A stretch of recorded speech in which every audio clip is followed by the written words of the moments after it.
প্রিয় বটগাছ, তুমি তো ওই ধূর আকাশের তারা হয়ে গেছো।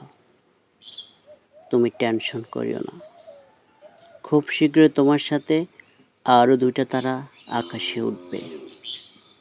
তুমি ছাড়া চারদিকে এত আলো, তাও জীবনটা অন্ধকার।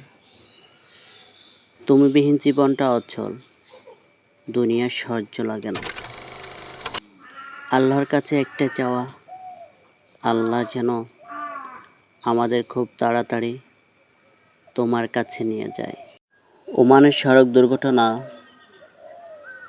রনির স্ত্রীর এই লেখাটা খুব বেশি ভাইরাল হয় এবং মানুষকে মর্মাহত করে।